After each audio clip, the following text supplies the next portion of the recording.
E toi o whalofa ma whatalofa atu fo il tatou a inga ni vai ngā laso. Ia e mua o na whatalofa atu i le suafa manu malo Iesu Keriso. Lo tatou tupu sisili. Ia e ilm natu. Ia o le ua taunu maile sa o le whaao. Ia e mase foi o le CEO. Ia o le tatou lau mua o le ia malamalama a Kape Bible College. Ia i tuefia salo South Taimi. Ia o na whailo atu lea e le tamama le tina o le lau mua. Ia ai ave ia lo leo. Ia e whai ma fonga foi o le Paul Kalami. Ia e whatalo whatua i le whaau, le sunga i le lifo mai, Benjamin Williams. Ia mase foi o le CEO, ia o le tina whatua, ia Simotu Williams, ia i le nei vai ngo laso. E talitonunga ia o pa ia mamamalu, ia o le a taotoia, ai o le a tatou whai me whaasolo le nei taimi, ia o no le manunga fo le taimi. Ia e mese o nisi foi o fuafuanga, ia sunga whaau ma le tina le vai ngo laso, ia e whatalo whaatu, ia te ulu matua le nei vai ngo laso ma le nganga whaalualu. Ia, alo le soifua, a voi il folau me le langi mai lo sunga, le o lo whataiulu ia il tatou Global TV, sunga mai ka whaftaitele na le lau maua, tatou te whelo ai, ia mai whapena foin whatalo whatu lo sunga, ia meise o le whafonganga a le paia o Samoa, le ngata foi o tupu mai ma ona le tua ia iso se fata ia e fape foi le paia ma ulunga o sio tatu o tunu pele mai ai tum monga se ia paia ia le tinifu ma lo soifua patalo fatua i so foi su tatu limal tatu faola ia e mate fatalo fatu ma le tina i le CEO ia Simotu i le whafonganga a le paia o tatou tunu wa malo le soifua malo folau. Ia, tuna tupele wanoa le tina, ia CEO o tatou lau mua. Ia, le vai mo le aso mo le ngā whaaloan. Ia, whaftai lava mo le awanoa. Ia, o le anganga lava nā e tasi pei o na whawhilo e tua i e tamale tatou bloka lame nei tai au. O nei au o li whaftai fo ele sunga ia Mike mo le avanoa o tu ina mai ai maua. Ina ia i fo isinga malamlama anga atili fo e winga nei au nanga au na tua i le atua. E ala i tatou atinu ina i mwhai o na o tau wina. A wale atua malona malo. Ia whawhelua i atua le swafo Yesu. Whaftai fo i le ngampa i o le atua e fisosoani mai. Ina ia whapenana whaau pēr nei au nanga a o maua leo la malo se au nei pe ia te ia whaftai. Ia, ia le li, ia whaftai ati ulona ni vai mo le aso. Ia whai ua whafonga ia le tino Keriso, ia mese fo i o Samoa au, ia tusa fo i o le au te man wha moe fo i o tatou whatatanaonga ni vai mo le aso, ia ai le iaona motor pao sila fia, mese lava ia tatou ainga o le Global Kingdom TV, ia mai se o so Samoa mai mo mai, so staff ai fia, se i whailo pea, ia ulu swafa, ia lalafanga, ia mai se fo i o le kalesia o whapenao ngalu e ai, ma le nganga whaluan. Malo whaftai, ia, masalo lau sila fia umalawa le tunu, ia o Benjamin Williams, ia le ngoa, o le tama ia e mai le fioanga o sale longa ia o siotina ia le tiavea ma le mota ia o si whawhelo ingal na ia ili nevoi tangata pe na silingia po fesa wai ia whaftai lava ia pe fuan silfia o a o Simotu Williams o lo whai mua Simotu au mua walongo salanoa o te saumenu o tula i tutuila ia e te le a o le a inga e manua tutuila o whangasa o masifau o alo fau ia o mea ngai o mai eo na i utua a ai o le originating o le matu a inga le auso le ana malanga e o atu nuu le o whalefa ia whaftai alo loto i le atua o ngai me whai ngai e ta ua e te aolo ngalu i tonu o nei tu o laulangi o ngai tele na i o tatu tangata Samoa ia ai whaftai fo i le atua o na le avanua o mwhai ai o na whaonga ina no ni tangata ina ia mawai nei au o nanga te au na tuai i le atua e alai ina i tatu tangata Samoa ia whaftai Malo ia nau o whai lo atu ia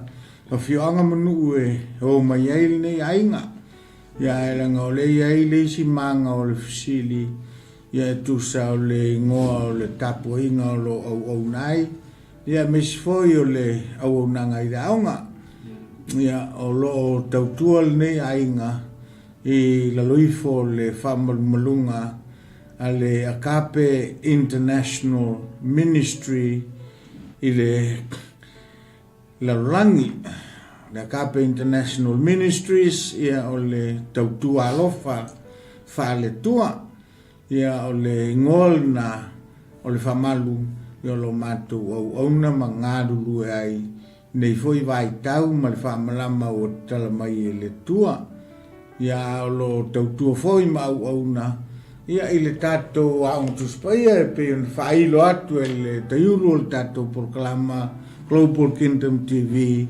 le ia malamalama Akape Bible College. Ni au nanga le Akape Bible College in whawaina i tausanga e lua afe malfitu ia na talalo i ai ia se ia o mai ai ni foi tausanga ia lo fanga soloi fa unga no leu o fai will to sanga fa la unga lua fe lo sumal tol o si talipupu atu le tu sama fa fsili la sunga i to itasiale mele fai lo to ma o ma nga lua i la lo le o le sunga ya Timoteo Williams ia monia o le matali ia fa tai le tu wa via ma o ma tanga talotu ile e mate au na to e alai ia Timoteo Williams ia malfaltua ia Righteous Williams ia IMABC o le Menora Church ia faftai ia le tua te lo le wa manino le vainga ia e faftai tele la sunga fo mai male tina tai ai tato tele ia mai atu ne tato sili ia e ia mai le titi la vai tua le la mona fo i male mafau i le amataina mai o le nei a onga ia puanga fiana. When did you first experience the call mai le i le faisa onga ia a o mafia fo ina a fu mai ai male nga falo malo fa tai ia ma ua sa vala ue le tua ngā rurua i lalo le whamalu le Assemblies of God i Samoa ina ua whauina le aonga mai le kolisi aonga tuspai a le Assemblies of God ia whaipoipo lea ma le tamaitai leo Simotu ma ngā rurua mai lo le ilo tupu e ia li pata ia ma tautua mai ai le Assemblies of God. Ai to sanga afe se lau varus ful mo le lima ia na taunu mai ai se avano la no scorsipi le fiti ia u mawatu tusi afai utele sawe fa ngar scorsipi ia na famul mole le o le a whasalawha skorsipi monista mai ti Pasifika ina ia mauai avano e o inai ia le ala le antu ai ngā luenga i lotu pue li pata ai o le masina o topo i le awhi se lau varus furun mato i tau nu ai ia mamato whaiwha ngainga ma le whianga lea ma tau si ai le kālisia alua i lea ia ua nauna foi tina ina ia mau foi savu noa onga ia na ao ina foi leo tina manga lue I se tanga te ia o ina ma faso solo tuai fiti ia ma fawo i pea o onga a le sili le whalinga e le fou le whalinga whaali mai le tua I le vaenga nei ia e o lau te tamilmilo a ia e o moe mitinga sa le aise talitonunga ia te au a meo le whalinga o le whalinga moni a mai le tua ia o teimi fo ia o tā whaonga tūpulanga ia e whaali mai e le tua I le nei fo I whalinga ina ia a vea mau auna ia ma whatulai a aonga tūspaia mai o lana le sa naunau ai ia ma tālsanga ina lo le Assemblies of God ina ia ma whai una whatulai le aonga tūspaia lo naunau ai na ua maua se whailo inga I malanga mai New Zealand I sauninga whaolau laina ia manai uso sa ongai na aonga tūspaia o lo ngā lue New Zealand ma muna mia loa le aonga tūspaia ia sa au talanoa ia I o le whalinga lea ua uma nau mai e le tua e se taimi ia le ala leo le ma whama vai fo I le whioanga I se tanga sa ma ngā lue I nau mai alo tupue I le pata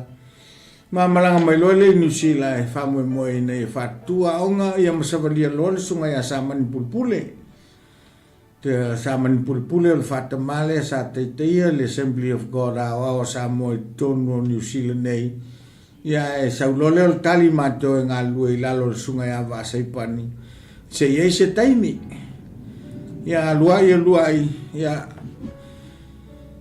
o le se fulu o tausanga talu o na whata le tali se iei se taimi ia na vai luai le Assemblies of God ia ma tau ave loe le sunga ia ai lau whale tulu I lalo le Assemblies of God ale lalo le whamalua nai uso palangi ia o ina ua savalia la ma tali mai lole sunga ia iliafi e sera ma ua lole o la munoa talai la un tuspaia I le tausanga e lua afe ma fitu I masino iuni tusa ua sefulu tausanga o tali a pelea wharinga ia na tua tuai le tua ia e fausi le fie le tua o te imsau leo le mea e tali atu le tusa ma le whalinga ma le moe mitinga ia mai se o le naunau I ne whataunu vave ia e tolotoloi o na e iai mea o tolotoloi e mafua no le ngangupa ia a tonu ilo ia mafau ia ai foi e o le mele ta o le divine delay se tal taimi o le tua ia o nalana ma ngā lue lo ma le tinai CEO ia ma matalo na famili le fatu ia le le familinga ai foi taimi si ai loa ma tuto ia e pei o le familinga la lea ia ua sosoni mai le tua ma masavalia loa le aonga I Filipaina o Far East School of Theology Filipaina ina ia faise accreditation na le aonga ia e au mai le tali e mawhai on whai e whatatali matou I le 5 tausanga mai 5 tausanga o na mai leo nisui mai Filipaina e siaki le ngata o whai aonga malato credentials ia whape foi faculties ma facilities ia foi ni library ma me whape na ia e te ene ua maua le avu noa whailoa ia I ma le sunga ia I eti mangeo I lunga o le telefoni ia ma o maua le whamtalanga mai le sunga ia saua fui maono o leo accredit le aunga le sunga ia eti lalo le Accredit Commission International ACI I Arkansas I Amerika no wala lole ai ona Waisi umio 5 tausanga le au mai le feast Far East School of Theology. Ia au wala mai lole sunga ia ieti ina ia pe tafalo no finangalo. Ia ai fai le ia malamalama kape Bible College ma extension i lalo le kape Bible College le wa umonga credit. Sei mafai na mawise accreditation ya luaile ia malamalama kape Bible College ia o talia le manaonga o Filipaina ia lala leo le matou fai paanga ma le sunga ya ieti o le fao leo le kape Bible College ale kape Bible College nfatu lua afe maleono ai o aula ta amata mea i le aongal nei o ia malamalama kape Bible College. Ia, mai ei le mafuanga na lai na whai ngoi le ia malamalama Bible College. Whatoa tūne ei le kape i na ua whai le extension. Ai, o le taimi le o le vesi pe foi o na sir fia i le natia i lunga i whamarutele. Ia, ma o ia I whamsinonga me whapena. Ia e mai loa le tua le kenese lea e pensi fia mo whau pe tolu. Ina uftalai le tua a uftia I le poliuli le lalolangi. Ina ia malamalama. Mana tulo atonu le ngole o la whai ngoi la aunga wa mai le tua. Ina ia whai ngoi le ia malamalama. Ona safia ngai mal taimi tomu lea. Ia lela e o mai ai le taimi nei. Ia o lo sosoni mai pele tua I le vai. Au no mai e le mwhaia se mea. Mai whalangolango ai le ngang paia. Ona o te loa le ai le ngang paia. Ia e le whamanui ina foia tātou tau whainga. O le talipupu atu le atomu esef sosoni foi el CEO inisio vaenga ia o teimi nei ia ua luasfulu ma le lua ia la le ia malamalama kape Bible College e sfulu ma le iwa la o lo I Australia e sultasi la I Australia ma le valu o New Zealand was fuiva ia mal tolu Samoa una luas fulu ai le o aonga o Bible College ale ia malamalama kape Bible College te tu fata singa ia la onga to fua male prestene ia Australia tasi la to pula aonga al totele o lo fai aonga ai ia nis foi sa fauma aonga ma Whau I tonu li malamalama Bible College o wai peo. Mena sa tau mwhai ai nei. Mo ni abu no mwhai. Anu whangata ma whanau si tātou tunu. Ia o ina ta ma whanau o tātou tunu. Mwhalau tele li malamalama I le whio ngā le tua. Ia ma whao ngā ina. Ia le ngata nao le malamalama wa. E masani voi maik na e whafongso I le talono atu. E leo le aonga. O le whao ngā tau o le malamalama e maua mai le aonga le atonu e se taimia e se mea toi whao popo ia e ne te o whao uma le taimi kai le loko e se mea malosi o lo I le CEO Mike e wat foisa na ia pesoa soani ia ona whao e fule ta proklama Ia le li te loa le I tuna tu le no il tato CEO. Ia le la fa popo to sili le ono le ua o koru sili le o tali I sa no anga le so le li po mai ia po tato fa. Ia tina o le ase la mona na o ia te o no pe ona sa no le tama li vai ma so. Ina ua lo tu la I mai tali le mo mitinga ina ua so mai foi le li ma ua matalona whaavaina ia le aunga ia pe ona sau nota ma ia msesi lava vaenga I te fia whaupopo I fo I le tali mai a tamali vai ngoles ma le ngā wharoa. Ia whaftaia mo le avanua. I le aomanga lue i whainga i se tanga. Na o mai fo i le langona ia te au te alue e whaawau la ua onga. Au te le iloa o la ieini mea te le whapene le atupu. Pau ale mea na o iloa na o whaalonga le wala awa le atua. Na le ilonga o tu lai ma walu i fiki e avela o Bachelor of Arts in Theology. Ia uma mai fiti o sa ngei ai pe fontal no atu ta mai le a o ngale sunga ia yeti. Ia o mana o fu itu e avele Master of Theology.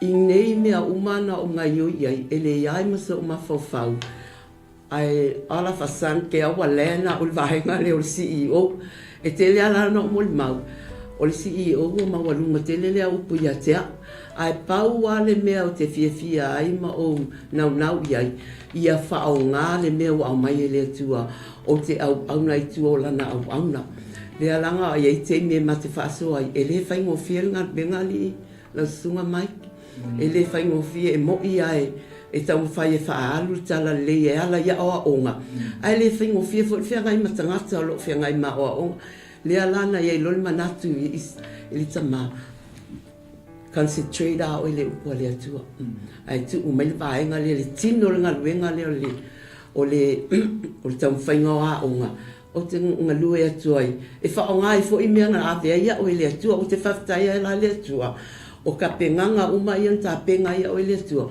o ta penanga ina ia o tua i tua tama ina ia whaitu o lua le manga luenga me fo i la le ua maa ai manga luenga awa ai ni me mama fai te ia o te take over ai fo ni me mama fai te ia o fai lo tama ma o te whaftai ai fo i le atua Elena pau ia a o nga leo la sa o ni fatutu o le nganga nei a o nanga ina ia fa nga ina tama fa na o Samoa a o tama fa na o Samoa ia o fa o mai tatu wa o nga o le fo ito e au mai tonu e fa nga o le minga la fa matalanga Elena o ma ua le manuia i me yo a o nga o ai uma i lato o mai te tonu matato wo fatasi le vision lea o lo fa pena tato manuia fatasi le ngatel fa nga ino tato ngalwenga ole ale tua ia ai foi se sosoani fa no sosoani to ila o nga i tama fa na o si o tato atu o le mitanga nga lo loto ma o te fa tai ai fo ile tua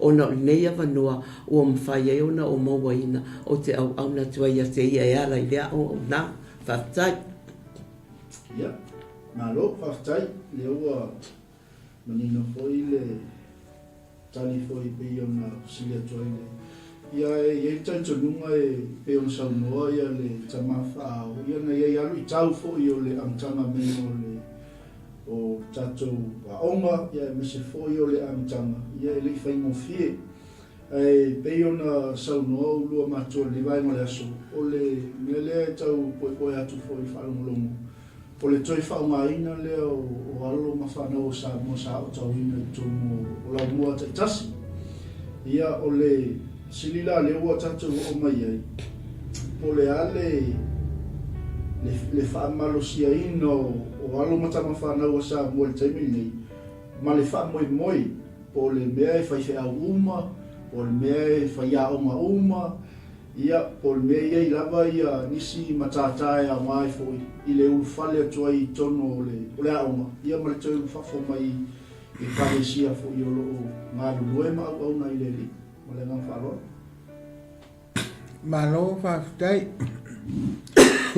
misalo ai le italia tua le fisili o te fiasia mai ki si vaenga sia o le au nangal nei e tali tonu telele au nangal nei le filosofia al tuspaia o le filosofia al tuspaia e le se tua oi o le talele e le tua oi tangata e le tua oi taimi e le tua oi whanua le ala foi lea e ala ai o na whaasalafa le au nanga ria malmalama Kape Bible College. Ona e leo whaatua o ia e le tatou aonga ia me o lotu ia o lo whaingoina o e kalesia. Ai le winga o le upu e kalesia mai whawai ele o unanga whasalafa lea. O le malo. O le unanga la le Imamlama Kape Bible College. Before you know whaftai ai le Global Kingdom TV. No le unanga whale malo. Amen. Io, iai asi whanoanga lai titi ona o te le tio foi. Ona o tatou tunu ia pe o le tunu lotu. Ia e au ta vai i on fulu. Ma e au foi al tangata Samoa. Nila na ia foi tapoinga malana lotu. Peitai. A tilo li lei me o lotu. O le aunga o nei tapoinga. E whatutu ma il malo le tua. Ia ta te musu a e so na whaiatu se whaamtalanga. O le malamanga i upu Peretania, molo na whali wina i le ngana Samoa. O lo whese se ai le religion, ia ma le ecclesia. E se ala le malo, e se le religion. Ile ala le pe yanga yele o nanga ile malo o meu religion ya e fai tete foi stala una ss tau fi tangata nia ya wa na mau ya se mala manga yo atono le ngala le o le onga a ulu fale mai ai ona ilolo le se sengo mea tatou tautua e leo tatou tangata awai on ni lotu. We are not just members of a congregation or a religion sect. We are citizens. Tangata nu tatou o malo. Ma o malo la o le tua. E include maya. Nia nai tatou whatawhaitau langa i o lo tapua i le tua. Ele fatua o ia le o nangari Imamlama Kape Bible College se longa fa malu le ein ne ai fa sala fa so se kalesia katoliko la mosa metutisi e fa ci le fia mai sa tato au no foi manga lue ia u foi mai nai fa fa la mosa tato nga lue fa fa wisi lo tali fia tato na o le manu lautile mo fa mo na tau ina ia fausia le malo le tua ia e leo ni lotu yo pe o le nganga le tau fa le tele atu ina ia so ni mai foi le tua o le tali me o fa fitauli e le ai se fai vai si ia uno ama se mau ma ia nga tele fa fitauli wa fa fitauli la tau tau mai lunga le fa maoni o se o nanga ma se tau polo tau iloilo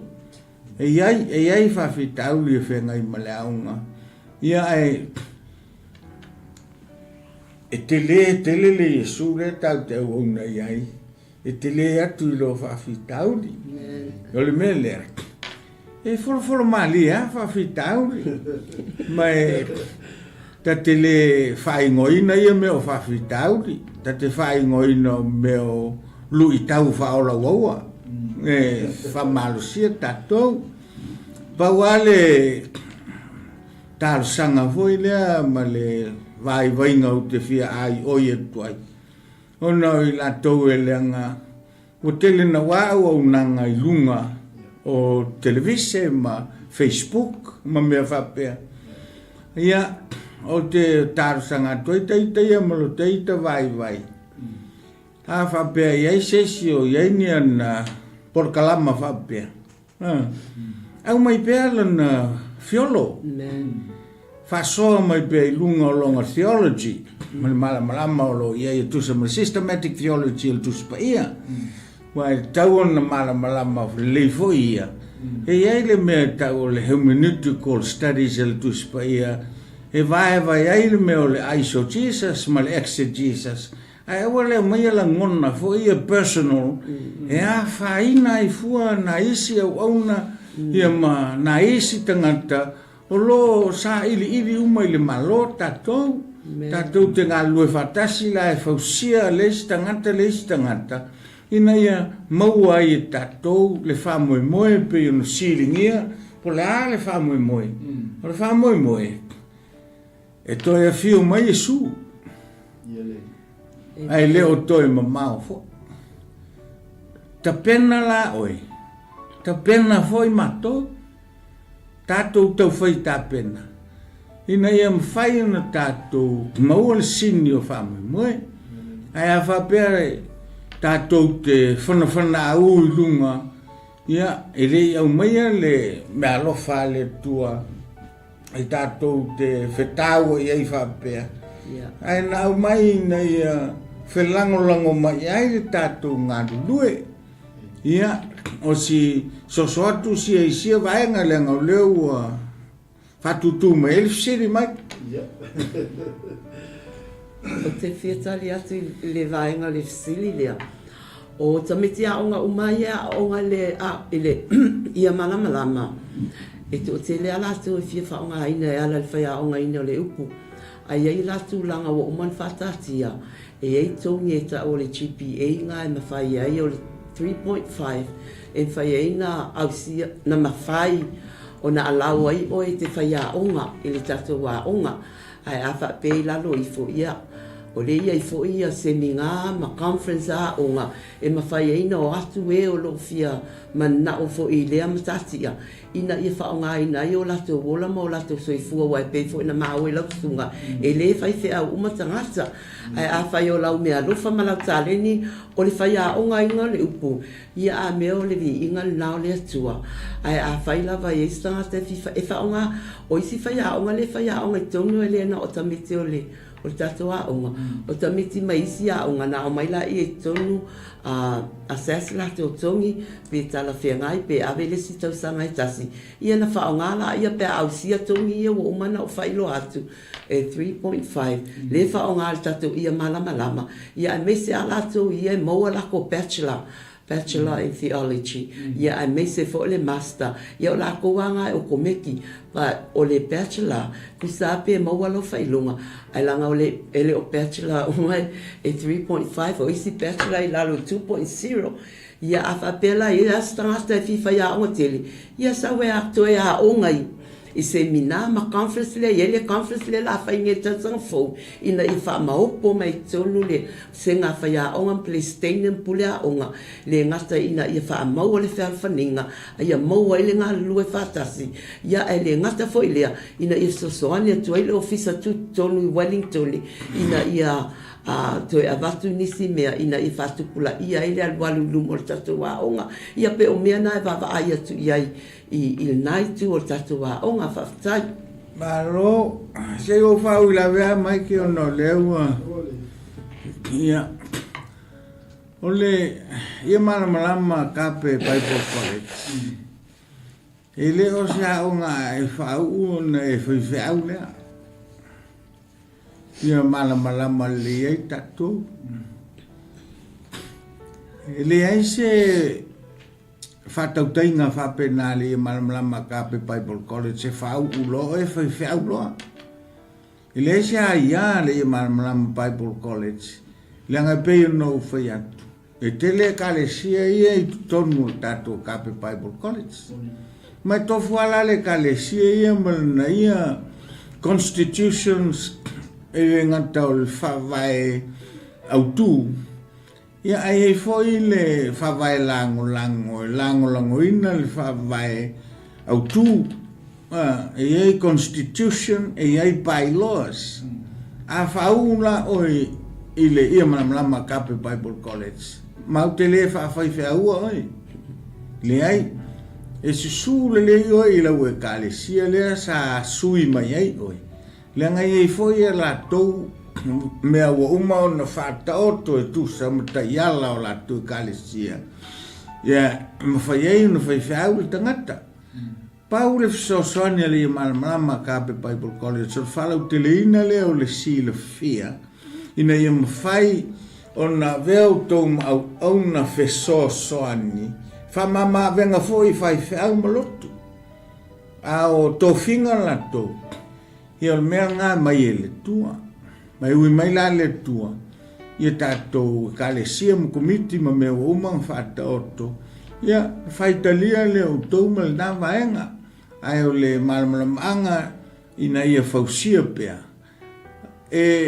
Tatau wanga I loa e tamiti aunga. Sau le aunga o le nāua iai le tātou moto. Enter to learn. Go forth to serve. Yeah. Wa o fulifulia le moto le. Ma toe whao popo iai se isi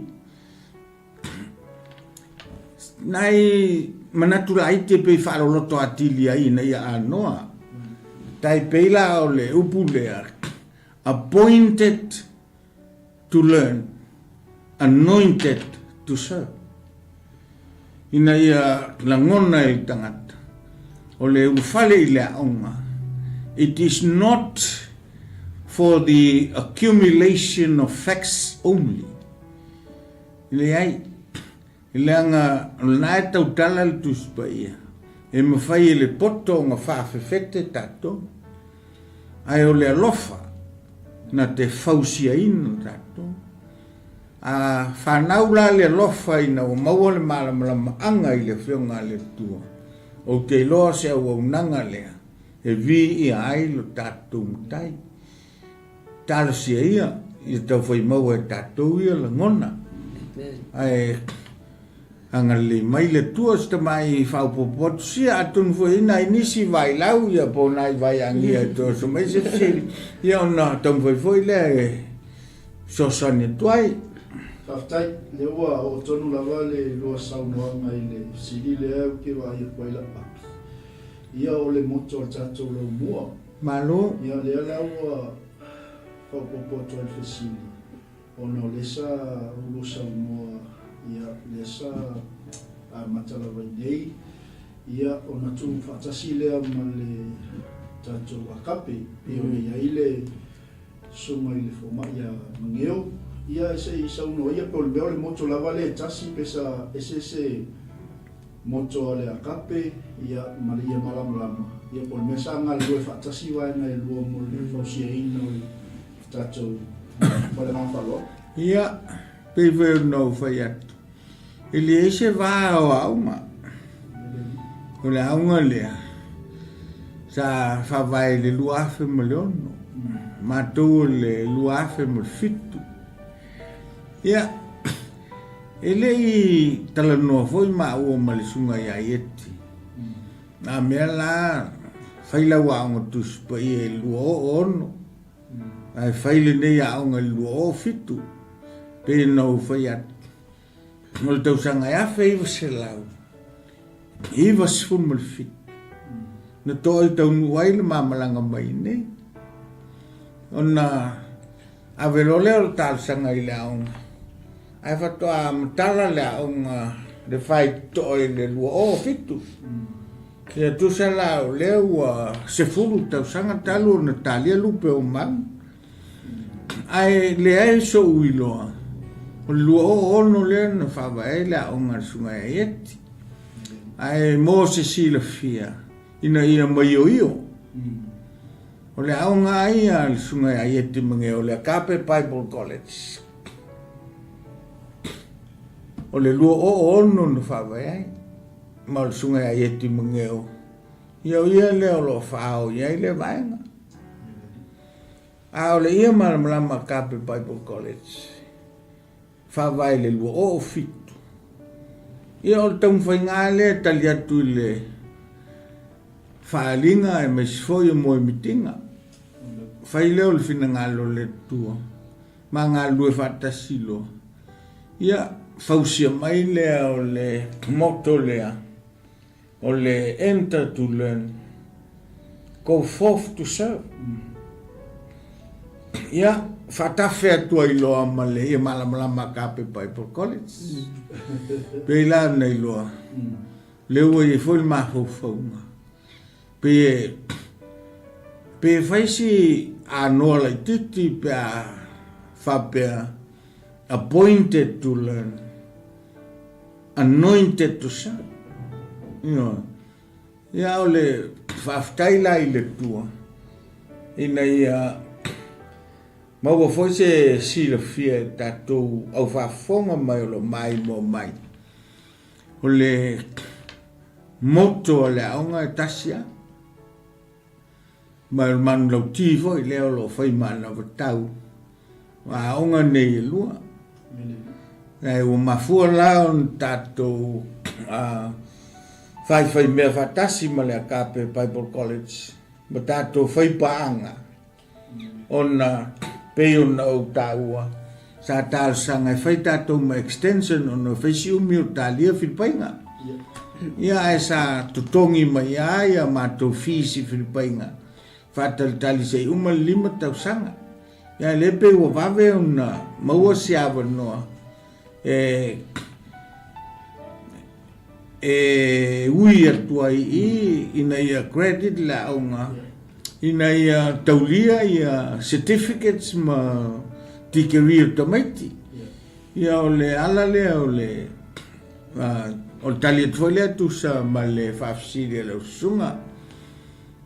Ia o te fia sosoania te le pā lea lau sunga. O whaftai foi le sunga ia mangeo. Whaftai a te ia wai te lea o isi mea share ia mangeo ma peni le ngata o mea le aonga o mea le ein. O le moto a le aonga a le akape, enter to learn, go forth to serve. O le moto a le ein na amata atu i nei New Zealand.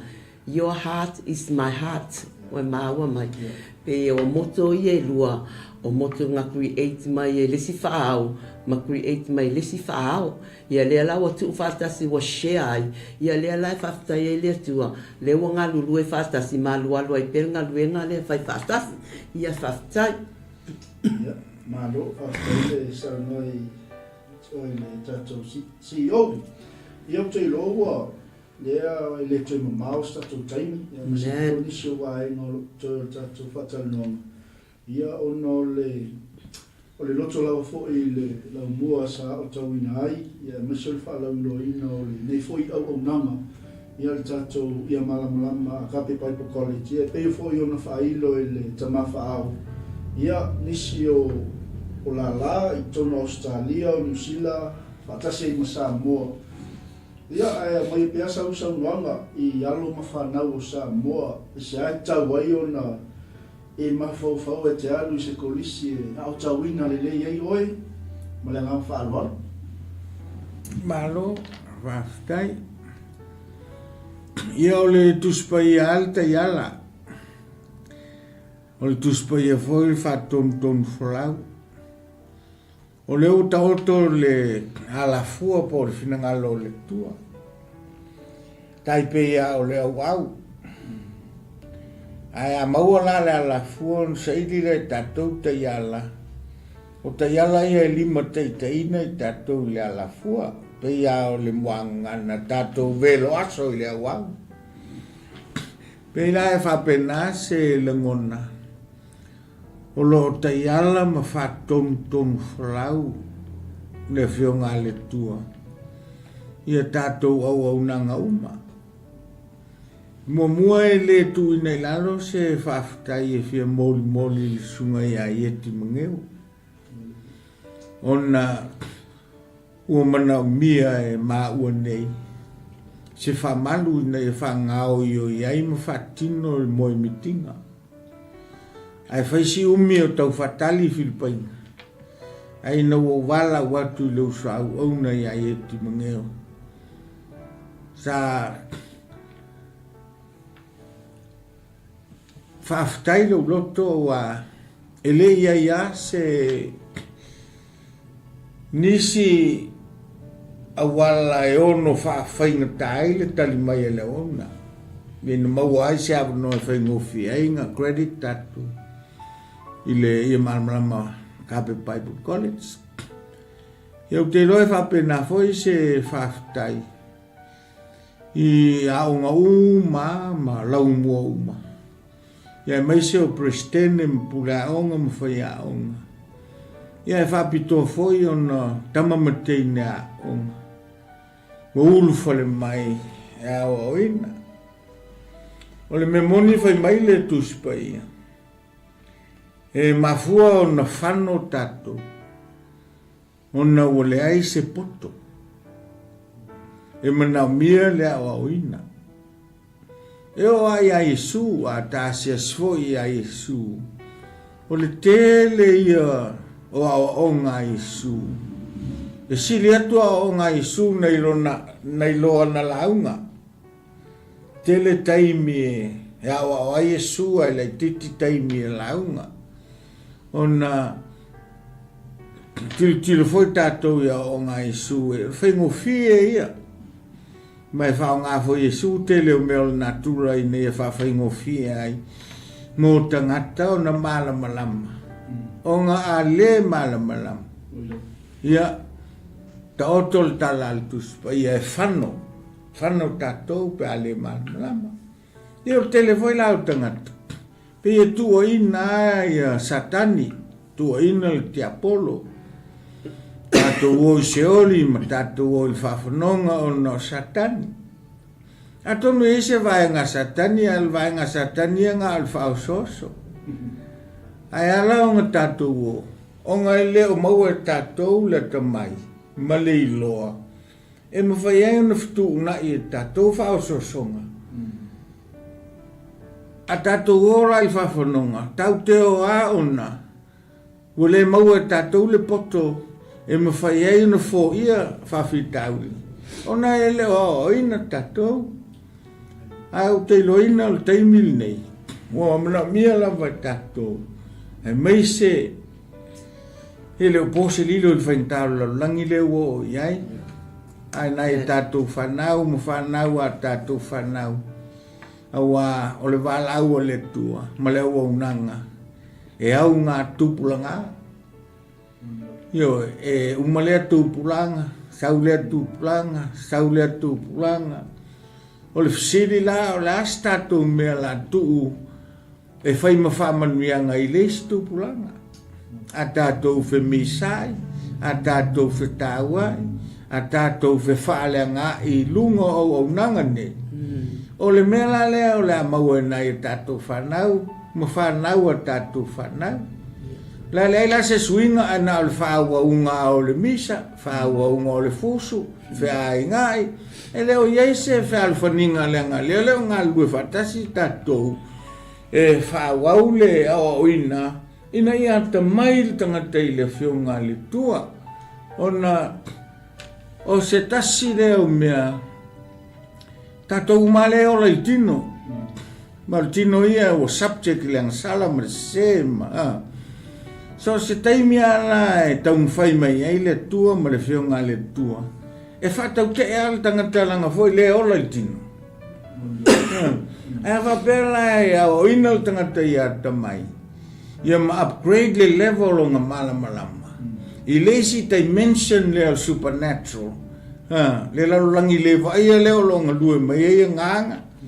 E le ngata o le nganga o le tua o angelu o le nganga o satani ma temoni. E mai vai mai e paulo. Tau te leo tau ma tangata. O lo tātou tau mali sili ma whai pule, pe e whā paua te tele ngai, tau te tau. O le mela lea tupu ngai, o tātou tau whāli tangata, ai pea ngau whai atu.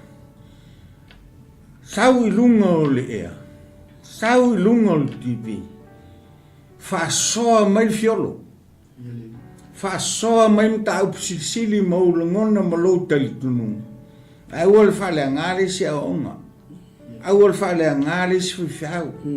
Au al whale angare si kaleksia.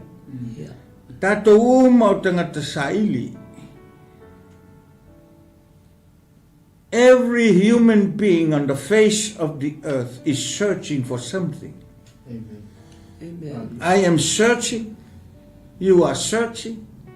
Every human is searching. Yeah. A whaila o tuta sa ili ngā le tangata i la mosa, tuta i le pope, tuta. That is the result of their search. A whisoso ni whaila tātou. Pa whai ese whai stau nu unga o tātou sa ili ngā. Tātou whasoa ili. Ina ia malamalama, mamanino le mata o le vai. E waweinga tātou maua, le file mumoni. e ala i le ola o uina i le fionga le tua Amen. ia tau fisosoni le mai la vai te re tatou taimi. Ia. La tua tupela wa no le tatou CEO. Ona le ua toi mantua mea nei. Le toi tau whailo foi tama whanau i thia o Samoa. Le tele foi o moi mitinga o whananau mai tonu nei o nanga ia po tatou waonga i la lai thia.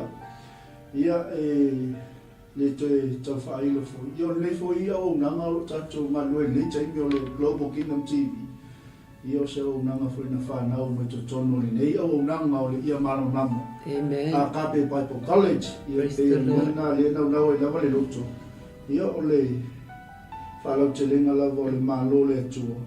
Ia ma whao ngā le se mea foi na maua mai i le aunga. Ia e le mwhai ona tō lau tele o tama whanau. Ia ua whātau nuina foi o latou mai mitinga ma au le awa noe tu atu tatou CEO. Ona o le ia inisi o fomai o whaiwangelia se i whailo mai. Ia ale au mai a uma fo ia na o i latou fo e mantua nei taimi. Ia leo lo ia i to tono o tatou o nganga le ia mamnama a Kape Bible College. Ia ai pe iai fo inisi o tama whanau o whamanu ia ina mai whailonga ia pe o le fomai. Ia ai mese o pe o le afsili atu na liwa e ngole uli. Ole ang whanau. Ia whaftai, ia te luan whaina o tali atu inisi, ai inisi me pa uatia te a, ia tali atu ai le tama, ia whaftai ioe o le e telefoma e wai pe tolu mai lunga i Brisbane, sunga ia te luono, e ke mga o mention lato i mua suafa, ia sunga ia Fred Pusel, ta ia le Church of God a Church of God, ia o le sunga ia Asafo, ta ai o le Osana Baptist Church. Ia sunga ia tol bongo o ia o le saviam tai o le mission. Wa o le mission fo inga whaangawa ku fo i tono le ia malamalama. Lo whaia nei le lato lea fo i whainga o le au onanga. Ia le ngata fo i lea o le sunga ia Simotu le tufunga mai Sydney. Ia o le sunga ia Amanai Morelli from Melbourne. Ia o le vaiaso le na mai ai Australia, whaunga Australia in Melbourne. Ia na whao, oi fo ili fōma ia le sunga taita ia le AOG Assembly of God Australia, le sunga le ia semo pule pule. Ia sa whao, oi fo ilanga fōma i. Ia au le tele o nisi o tama whanau pe o na iei nisi o whai plokalame, pe fo o lea plokalame. Ia ele wa fo ili whao ula ko master. O le whaftai lea loto o tonu lai New Zealand e te lea le au master la wa iai. Ia ai pe o peni le fōmai. Ia ai ne te upa o tia o le winga lau whamtalanga. O te whaftai o i lea tua. O na o nei au o nanga o i ngā e whanau mai isi mea fōu. O lo au na pe fo o lau sunga. Whanau mai nisi mea fōu. Tu ina i lea tua le vision i lo loto ina ia whaawau mea lea. Ma o te whaftai fo e lau sunga Mike o ngā nei au o nanga wa po lea fo i le mato o ate tā laia o a onga au le vave o le aru tala lei o lunga le mea lea. Ia au nauna ta inga au ane a mea whaasoa atu lunga o nei mea. Ia ma mea e whapenana na te e mai e tangata e le o le nganga ngā o nanga nei. And I thank God o le mea ngā le o lai le aonga langa e mamā loto i e loto mamā e whai ngā nuenga. Po o ai al tangata whaasang tau mai a oi tū a oi whawhkai fo isi o tō lua o Simotu a inga. O tele au temi e le aisanga kemi e mai mau e whai e fose me e seisi o lo whapengang whaasang tau mai. Ai mu vale a onga ia I lungo le nganga ina ia halu tala leia le tua, and that is our main purpose. O le intention nga o le au o nanga le a inga fa nga ina I fo I fa nga pe o na yele sunga ya Timothy Williams ia tamaita ia mtatula mafana uma o lo fa penana mata mai ia o lo fa nga ina le tua ai se a langa o le loto mamanga o ua matua. Lau tala le lau whanau, wa ai le se ngā tātou te mau ai lau langi ai le whaonga i nau tātou wola mo le li. Ia whaftai atu i tama whanau ai mese foi, whailonga ese o lo mau e tono lea o onga. Ia whatasi o le mele mana i ai mal te le ai le alu ma malosi ai le alu le o oina. Ona o sosoani mai foi le sunga ia ieti ia. O lo mato push atoa le ngaluenga le ngat foi le sunga ia au mua mai Australia. Ia ai mai se foi tai ese o lo lango ingal nei mea. Na fa pei fo lea e le o maua. A o le atua so fu ma fu ia se o tali atu na la sunga tai. Malo la vai. Eu fui um CEO, já faltei foi uma Michael, lá vale ele tato proclama, uma leu ele vai, e então vai dois famtalanga, Mike famul mole. vai. Ole, e malama cape Bible College pe foi paanga mole cape Bible College lá o le famalu o le Credit Commission International. Only Credit Commission International, only accreditation pito te le langi. This is the largest non-governmental accreditation in the whole world. Only faftaila ile tua.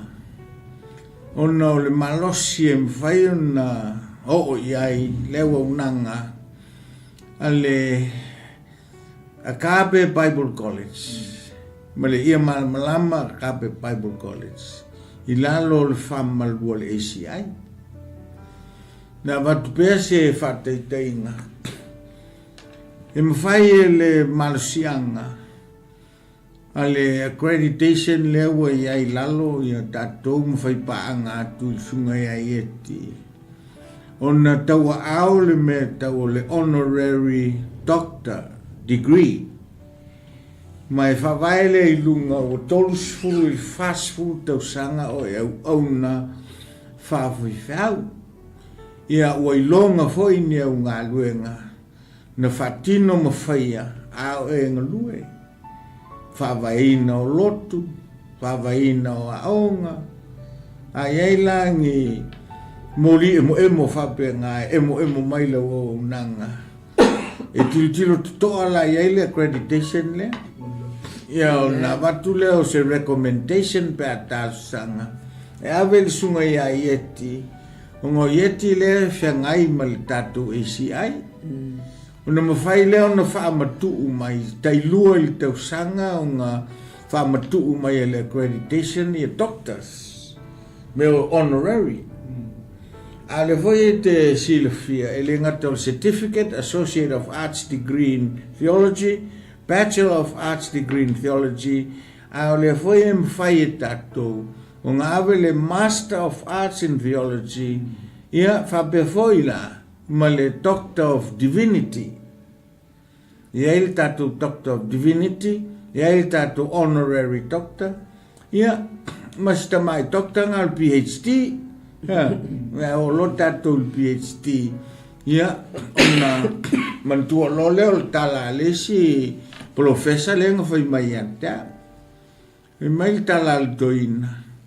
When you climb the ladder of success, make sure you don't miss a step and be watchful, because once you reach the top of the ladder there is no more step. Ia e tau awe alailo te mawhawhau lelu I tau. Ona o le whesiri so o tangata I nei meo whailonga. Au meo a onga. Se le hase se senga mo mai a fusu. Tutu sa le lei ia. Whainga e fusu le lightweight. Whainga e fusu le middleweight. Whainga e fusu le heavyweight. To tele la io tangata complain mai a te au pe a whaia u whaiunga e talo sanga mai e fia whaia aonga. Awa lea iei le vaenga leo lau whisili. Pe whai whea uma, pe whaia aonga uma, pe whaia vangalia uma.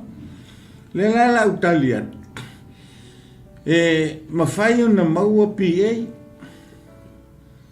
whai o na maua MA, a lea la auto e soso atu a whamonua. Ese pānga e fusu ai tangata. E mawhai la o nga e PA. Ai a fua lau PA a ngā i le GPA, Grade Point Average. Ai au mai, ua isi PA, AAT, AAC, APA, AAP, APA koe ki a straight A. Ia nai tango le tu o e po fel panga le tufusu ai. Ia ire si whai au ngana sau. Ia, ai te iwa alu o tinga. O nau o whai atu iai.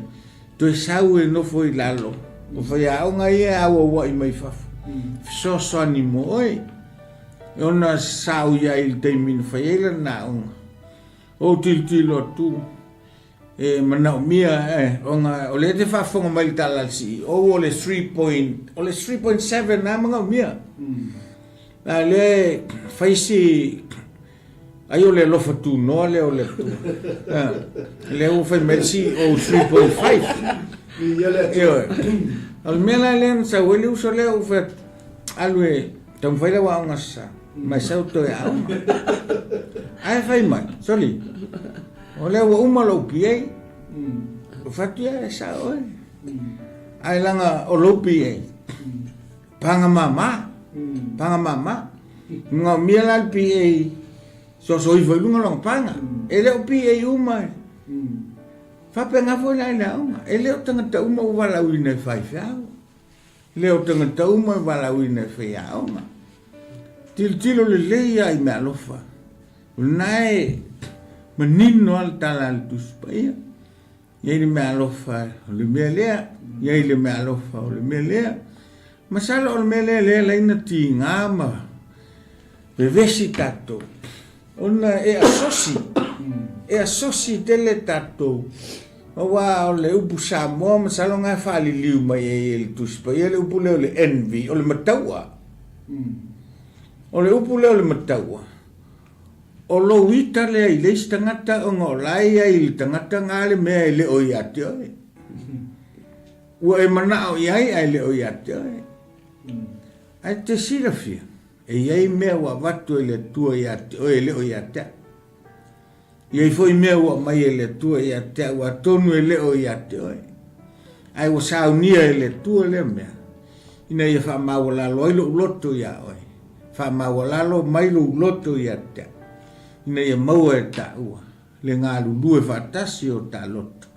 tautu ai le tua malona fina ngalo ai saula ua maua le whaiwhau le le ai loina e le o lau mea lofa le nā e iai ale isi mea saunia e le tua e matua i e oso tua totongo ai lo ma le ola o nganga o tangata manuia lo mai kalesia ia u lewa ngai ngofo i le mea a le te leo vai atua flourish mai ngai lo inga lea atonu e leo si mea sianga mai a oe a la ia le mea e saungi e le tua mo oe langa sos tangata soifua na whanau mai a ma le mea ngai tonu o ia tau whaila tatou sa ili le mea ngā a maua ia leo le tua ia sto e sosonetu si e sia vai ta ia ai watu le havanoa na sunga Whaftai si ka kewhia ino la pra leo pangare ka kia. Lele? Whaftai mo le saunoanga matano fie.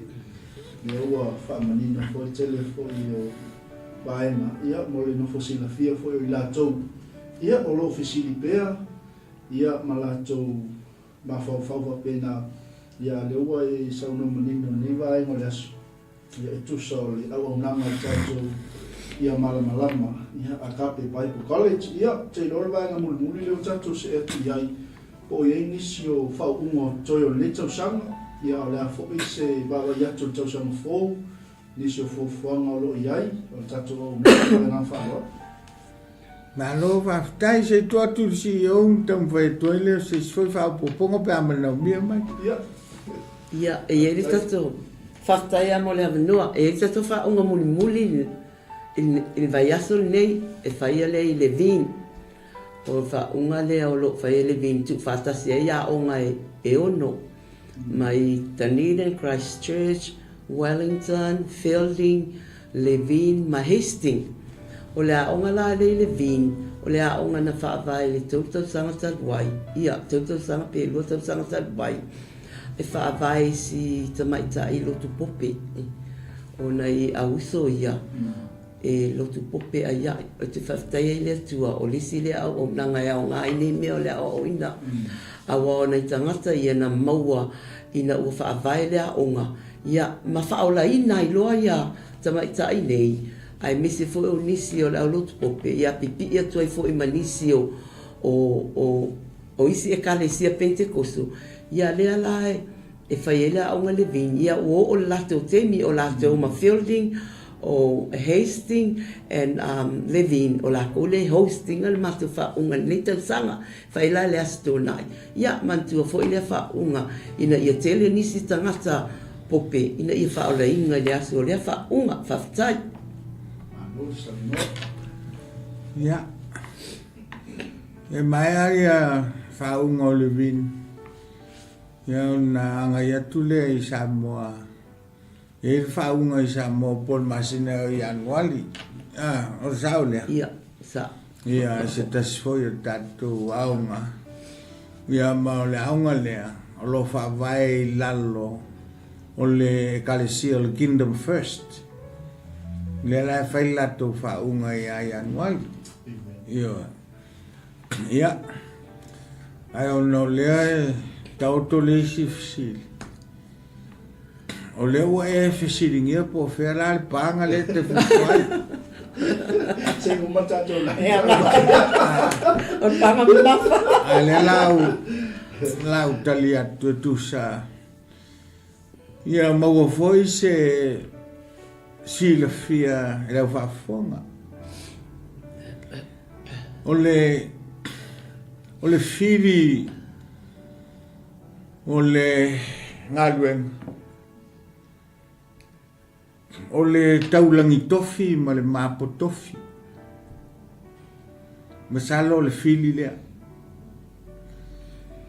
ua mafuai o na whao soina tatou ma wanga iai na mapo pule ma fia pule le tangata ai so se pule taulangi pule ma mapo pule ma fua nei le ilo pule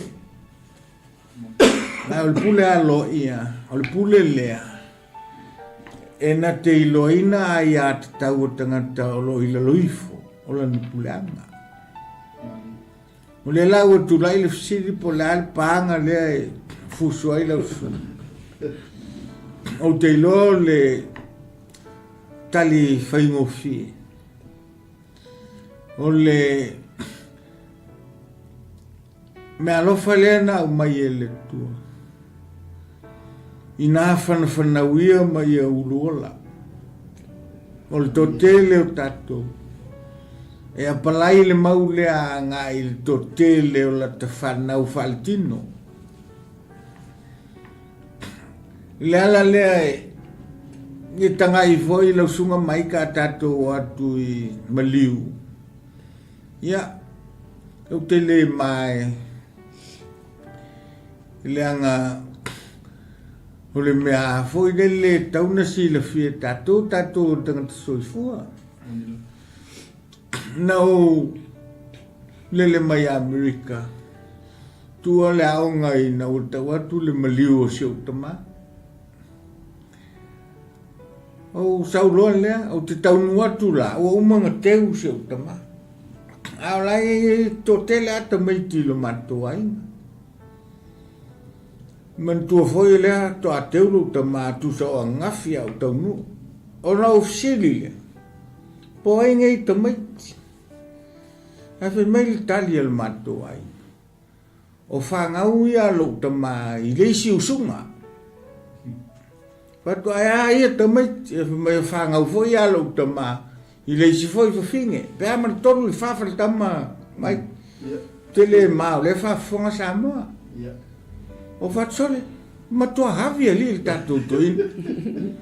Ai sau le tali. Ma ia wai lo foi fai mai tu spaia. Ina fana uia ma ia urola. Le la o tang nefe tu nai. Ta lo fai. O le apalai le mau.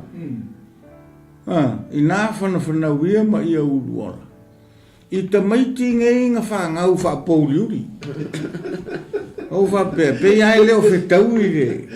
Ne mea. Ai o le concept e peru i le upu lea. E le o whalala tele a ngai to maiti. Ai ma faulu a ngai i whawhanau o lo mafofau. A whawhanau la lo mafofau. Pe o le whaperetania. Let your mind be productive. Produce something. Mai le mafofau renga watu le tua. O le te tautali e toa siri mai po fele pangale te fusuai. O le winga foi la inga oltana. A whawhanau le mea lofa lenga mai ele. Whangau mailo. Le pepe. E ngai oi la tatou i na ia whawhanga le pepe i ola matupu malosi maloloin. E ngau oi tatou i le mea tupu ai le ola o le pepe. A whawhanau foi lalo mafofau. E ngau oi foi tatou. Ina ia mawhai na whatau nuu le vaenga lo na lua. A wai le ngau le whangawhangau. Ina whana wia. Ma ia uru ola. O le uru ola la lea pe ave i le mea lofa. E mafua. Na uru ola. O ngai upgrade e tatou mea lofa. A whaisa e tatai titu whap. A o e lai tit. E re tataunga o mai ai taimingi ngal tu whaale tai. Mo taunga si i lau ta. Ta suiki, ta espanhol, ta whaafaleo. Ngai tau whaifole le upgrade le malofa. Le lau matoi fo se whaaftai ne tei. Ina ua whaulo sunga mai lau. Ele ino whai le mafofau. Sa tu ina tupe i le tua lo tangata. Fisoa ni mai.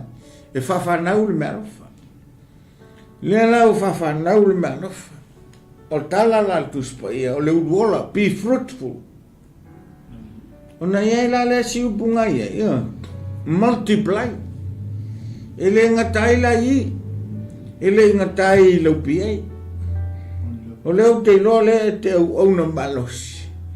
I lalo le tatu, ngaluenga nei, o lo e tapu ia. Ai le o no foi. O le a tau foi a oi.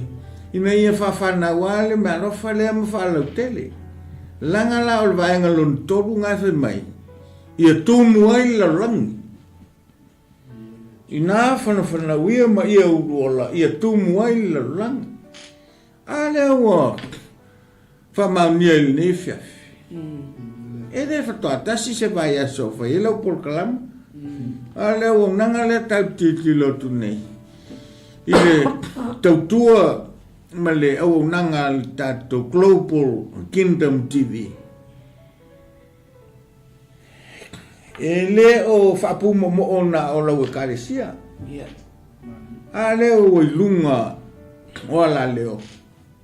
Upenga ta whaila. Fia afe sa moa ia e mai moina le polkara. Ia u taunu la tala altus. Ina whanawhanaua ma ia uruola. Ia tūmu ai la lang. Tō tasi ala inga ngai tō e meanga. Ma ia wha tō i lalo ia. Talo i le tua ia vele o unanga. E wha tō i lalo i whiri. Wha tō i lalo i winga wha lalo langi ma mionga wha lalo langi ma tū wha lalo. A ia ola pele o unanga. Wha ftai tele i lau suma. Mole whawhanganga Samoa. Tangola e fuaifo. Po whial panga le fu soai mai. Awa ua te taunga maua lau tati. Ia ia manuia lau whaafunga. As te mai tali pupu lea mai ke tau tali atua le fisili, tele le fisili. Ia whaftai sunga whamai ama se fwesi i o. Ia mule tatou whatananga ni waenga le aso. Toi mula toi whaftai tele ia i tatou woma paanga lea e wa ia tu le insight o tatou whatananga ni waenga le aso. Ia e se lau ono skulu mantupu i la tau olo mai mua mai nei fiafi. Ia a o le mamao i tu atu o i la tau e le o mawhai ona i loa atu e le tatou au nanga. Ia e 5 skulu mantupu. Ia msalo la le mo le saunonga. Ia le ua tape atu i tu e fia o le nei laro langi. Ai e le mwhai ona whaangaloina. Ia tapo inga I kalisia meseo au nga le atua. Malo, maftai. Ia, wafo ila lato au ina mai o tama whanau e kalisia wafo ila o tawina I tato o nanga ia mamnama kape Bible College. Ia lato atu pele noi atu lua le tato CEO e meseo tato whaau. Ia se lua saunuanga, ia o se tato whaftai whatasi, alo ia o la toko pito la au, ma le nganga whaloa. Malo, whaftai sango ia runga CEO. Ia, whaftai lava mo le noa, whaftai fo ele ua, lama whai I tatu plokalame, mo le atu la whaftai tele lava, mo I latu umo lo whapenana mata mai. Ia, whamalia tu fo I pe a whai o tau le tau tamali. I fo I se talo noanga le nei tai au vea tua I si la fia le anganga ma le loto mai tu ina tua I se au onanga ma se fasila silanga mo tatou uma lo whafonga mai a whai te manao e hao tau wina pēa lo soifu au nei le tua pe fui o au te mia a whaina o tispaia le ma so fialu se a o tispaia whape e o uma whainga o ngai a o ngal maru a le fui latu I sawe alu e o le a o tispaia ai au mai ele atu ele lotu ele I uma la ngal venga tauna e le ala na o sa wai lo te au tispaia ia e tele me alofa le atua e tele sa le ni le atua o ke le ilo inga o le mea le la le na ilo o langa au nei le atua o le avea o au ma se tase sosoani nei tama e pele ilo lotu o te tui ona tua I te mi uma ina ia sosoani la na ngalwenga o me fo ile na fai tatou tina o ia o tatou o le sosoani ia o te whaftai ai lai le atua au la ului ma la whamalosi o e whalitua le whawhiangainga a whai wā onga lotu o lua sau fo ima o ea onga langa e ese le tāua o te mia tele ia onga wa umana onga le toi inga e toi titi a se tu lau la whafunga e ese ala o viu ese le viu a lea onga mafu ai sea wafu e le mamalama o tuspaia le la la kua o mal poko fa la lang ai sa le poko fa le tua ia sa o le upu fo ingale ua fa penga nga fa ko mea ia wale wa fa ingale ia le la fa ta ile tua fa nga ina male a o ina o la ulu I mala fa malosi a fa yete mana o mia se a inga fa pena nga mingoi luma ono finga lo le tua ia sa we o ina o lo lava matoe le nei au nanga o le ase me ma fa ia o na mato au natu I ate oe pauale o le mamele fai o le ma service we want to give it out who wants to get it come we will help you whamanuia le atua I ate oe whamanuia fo le atua le sunga ia mai o ngā whaavanoina o le nei polokalami o stemi mua le wo sa o se polokalami whapea ia mawalunga le vi inga o le atua amen Malo whaftai ia mana tole ua o mai le siui le tatou whatalutalonoanga ia e o au na watu se whaftai ma se whamalo foi ua tūlai mai sile pen silingia e le sungo I te iulu nei foi por kalam I se tau finga anga I e le ngata o na le tua te yulu e kalesia pe ese a tatu tapuinga ai mamoli atu le nganga whaftai ona o le sao i longa o se sao tau o tele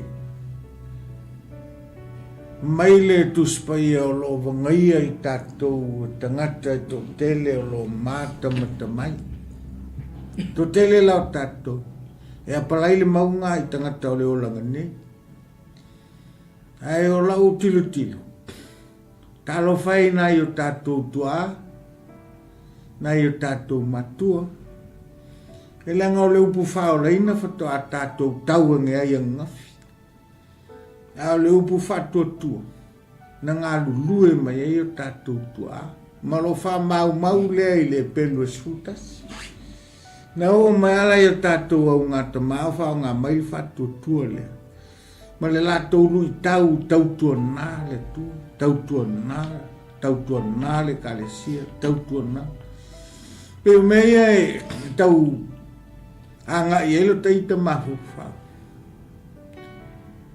angei e ula se langi wa atu se langi e tatu atu ula se tatu tali o la tatu tali e tua i o tatu tua pea fsiringi e tatu uli whiau tau moli ma whiau whaau whiau whai pea au i latou ia sa latou sae ma moli e whatini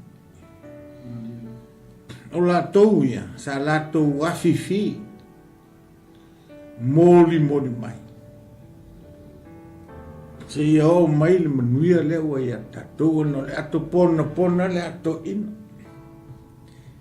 e le silingia e tapa e o tatou tua so tatou sao o le aso tatou sao le malo le tua o le aso tatou sao i tamu whanau le tunu o le aso tatou sao i le kalesia me lea whaftai tele lau o le unai mai o tou tamaiti o te iloa o le finangalo le ngao le tua ma e tau mai ai o lo iai le wha moe ola wan me le tau te whaftai ai me alofa mua le tua o le ola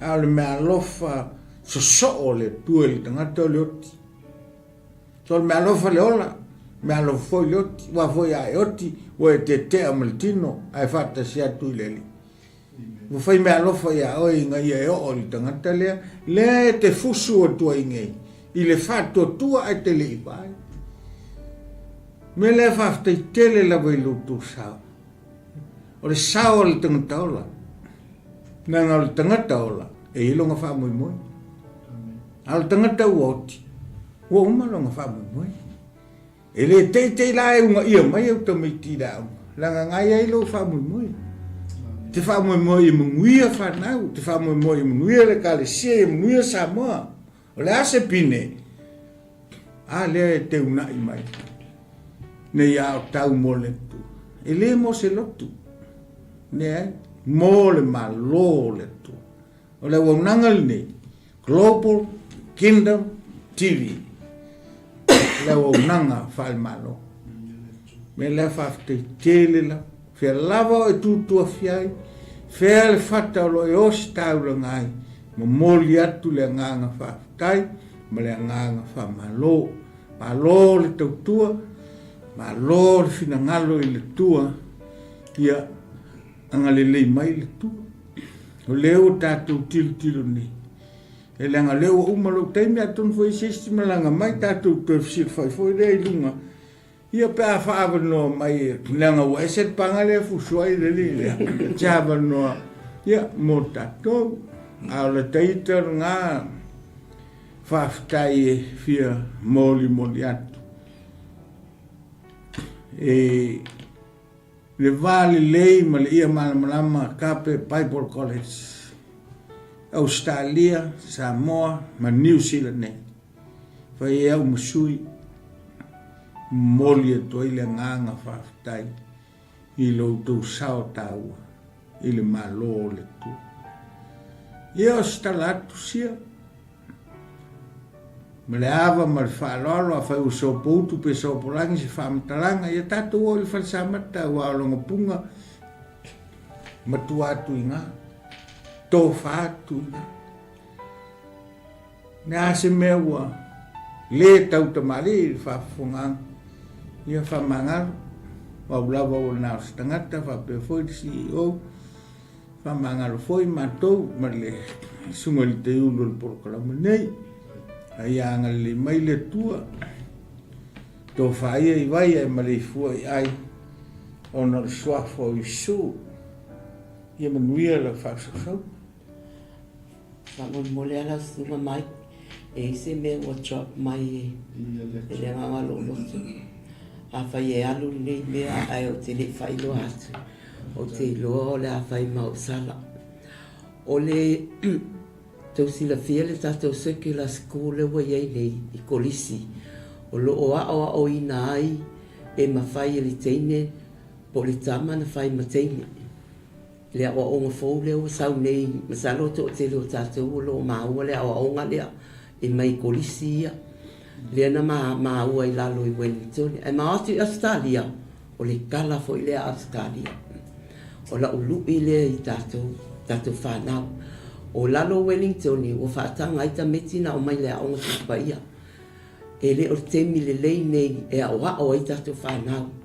A oa o le awhionga le atua langa. Wa ese le a onga le usau. O le mea fau le a le... o le mea fau le a onga a onga ia circular school. Malo. So o le mea la le a tue malosi e tuai ia mataala. O la o whanau o grandchildren uma whaila o kala. O mai I. E le le tala tusi a oa o tama I tusa maunala. A o na matua e le tue tea I se aida.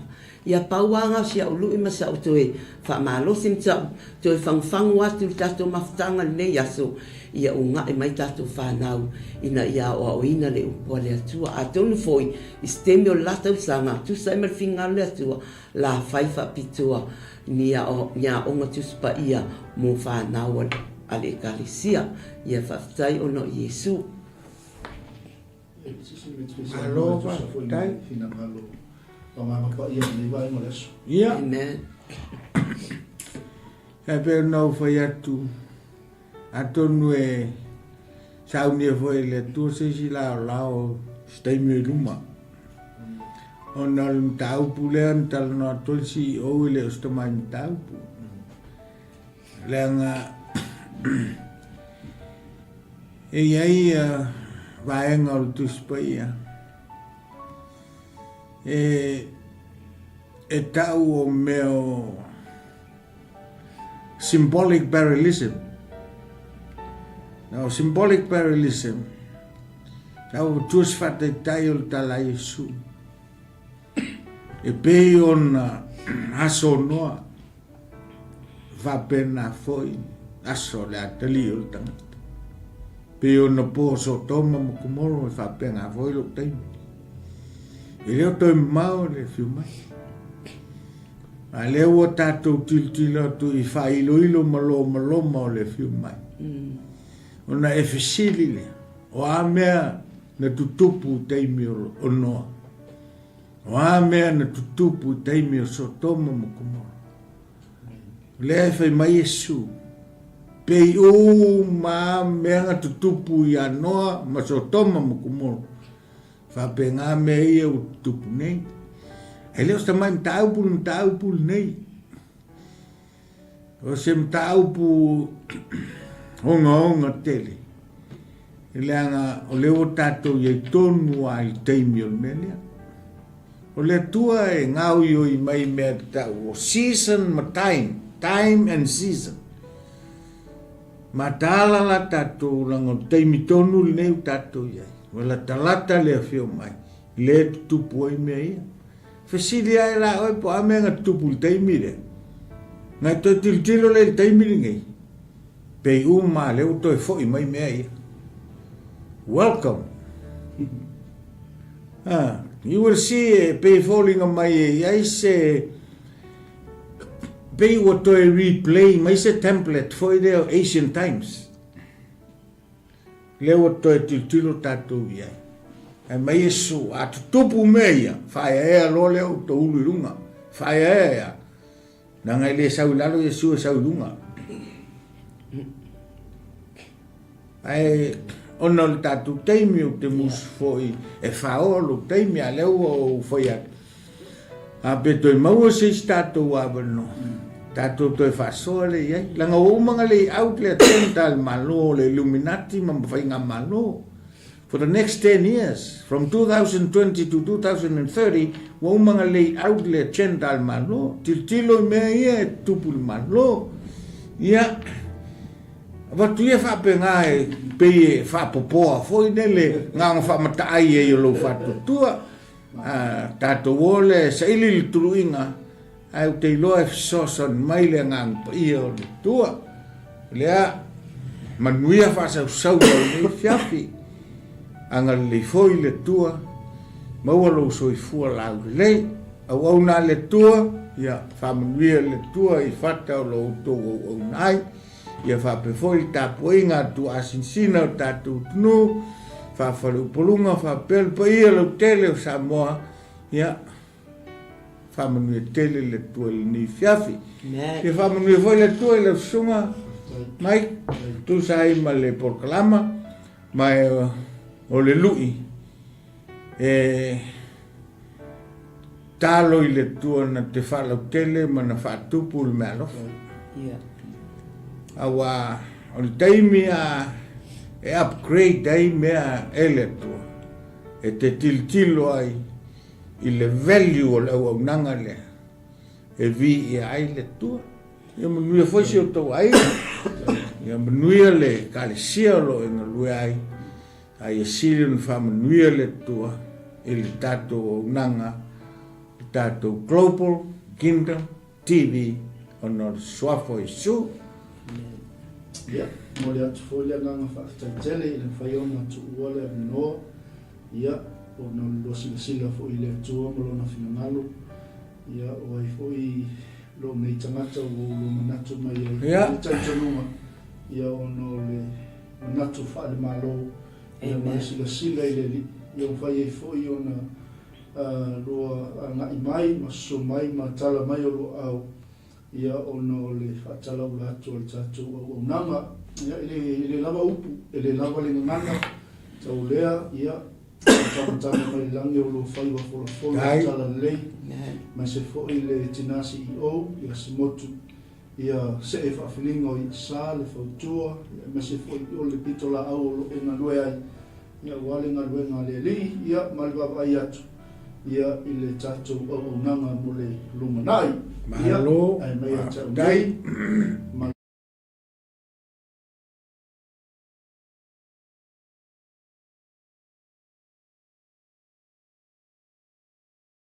ia mato te fato ni fiafi dai, ile suafa lo loto la tele o Yesu Keriso amene tatu te fly stay me luma le no forma le ma le o le tua soifua mai manuia.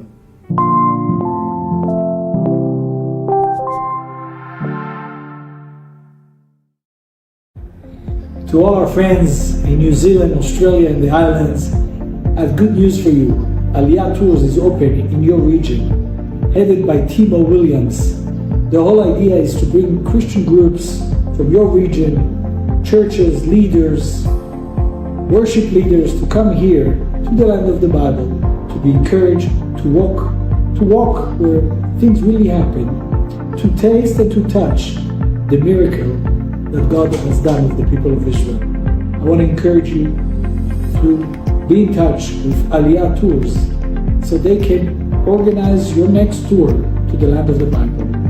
And I hope, like we say in Hebrew, Bashana Haba B'Yerushalayim. See you next year in Jerusalem. Thank you, Timo, for all your hard work. To you guys, let us come up to the house of the Lord in Jerusalem. Shalom to the beautiful people of Samoa. My name is David 𝗗𝗜𝗦𝗖𝗟𝗔𝗜𝗏, and I'm a tour guide here in Israel. I'm in the Valley of Jezreel right now on Mount Carmel. And it's been a pleasure working several times already with Brother Timo, and I look forward to work again with him and the beautiful groups that he brings. Really nice people that are a blessing to us, to this country. And I have a wonderful time going through the country and sharing and learning about all the different important things that happened over here, and being part of the amazing groups that he organizes. So I just want to bless Timo and send him my regards, and to tell everybody that is considering coming to the Holy Land, to tell you that Timo is really the best option. All the best. I have taken 2 tours of Israel with Pastor Timo in 2013 and in 2016. What I like about the tours with Pastor Timo, the tours of Israel, is his intimate knowledge of the land of Israel, his passion for the people, and his passion for the land. He's a great Bible teacher, and he was able to explain clearly the events of the Bible that occurred at the various locations we visited. One of my favorite memorable experience of Israel was in Jerusalem, walking up the hill Via Dolorosa Street and imagining Jesus carrying the cross up the hill to be crucified. We were so emotional that day. It's beautiful. It was beautiful to experience Jerusalem that way. I highly recommend the tours of Israel with Pastor Timo, and I look forward to joining one of his tours in the near future. Patalo fatu I lau mai moanga Samoa e nei tu lau le aso. Io paia fale tala le lei, io mamalu fale tunu u tainane o mamalu fale malo. Au le nei wha manuianga e wha singotonu lava I le nei wha la poputonga po le nei company fau ua whatuina e tau o le Alia Tours. Ona ua iai le wha moe lātou te tāpena ina tulanga uma mo wha moenga o tangata mai moa. Ma tangata fia whata whao de lalolangi atoa. Ai me se ai e fito I tonu la lato o nanga I le nuupa ia I Usalema po Israelu. Vea nei awa no tā ua mo le tuaimo mo ngā lofa a unei, la audia le mali atoa, le watea po la tai fosi, o le ministao whaatoanga ma whai ngā whaiva e mo moli atuai wha manuianga I la o tau tau mo whainga. O Usalema po le nuupa ia o Israelu, o le nuu o le atua mao I e tau nuu ma I ai tuli ingo le lalolangi I le tala whasolopito. Ma o te matua I o lango ina la o tau tau mo whainga. Ina ia manuia ma maua I lato uma o e o la malanga siasi ma malanga mai moa I le nuupa ia. Wha matalanga uma ma mai moanga ese o lo tusia uma I le tusi pa ia. E wha mautu ina ai lo tātou telitonunga, ai maise lo tātou whātua I le tau langa ma le whaolatanga na saunia e Yesu Keriso mo tātou. Le auto sila umai vaenga ese o le nuupa ia Usalema. E pei ona o moli mawina ina ua o wa siasi fo iai I le tausanga ta si vaiva ma le tausanga luafe. Whamanu atu le tau mawhainga a I lato uma o e o la atau aveina ma puleina ma whaafoeina le Alia Tours ina ia manuia la o tau tau mawhainga. Whamoe le atua ma I o tau manatua o lo iai le whengainga Samoa ma Jerusalem le nupa ia. Whengainga le atua o te whamanuia ia I lato e whamanuia I lo nu. Mai o te whamalaia fo ia I lato o e whetu I lo nu. Jerusalem I o I mata o le atua I le larolangi nei. O le nuu fola ina na fola I le atua. Mai a apera amo se ia tau nuu le nuu o le atua. Ina ua malanga I lato na whaatau nuu ina le malanga I kanana. Ia manuia lo tau wha moe, Alia Tours, ma ia lo whangia le atua, ia whaatau nuu fuafanga uma, wa utau tāpenanga ina I le nei au nanga tāua. Whamanuia le tua, soifua mai manuia. Greetings and talofa to you all, our distinguished guests, ladies and gentlemen.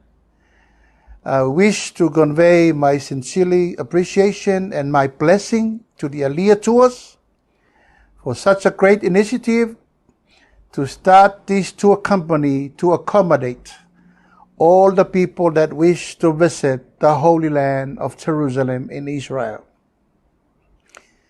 Jerusalem in Israel is the land of God on earth. That is where all the history is written, and all the history will revive in future when Jesus, our Savior, will come back. I wish to congratulate the Aliyah Tours and the people involved, the management, the administrators, and wish you the very best for all the plans and preparation that will guide and look after each and everyone that will wish to travel to Jerusalem. I have been witnesses myself in 1999 and 2000 year when I visit Jerusalem. It's unbelievable. It's heaven on earth, where all the sites, the scriptures that is written in the Bible and the history and the present and the future, this is the land of promise that God has been offering to us.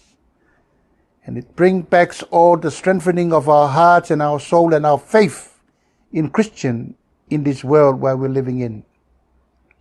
I wish you the very best, Aliyah Tours, and my only advice is to trust the Lord with all the plans that we are just about to deliver for all the people that we wish to travel to the Holy Land. God bless you all. God bless.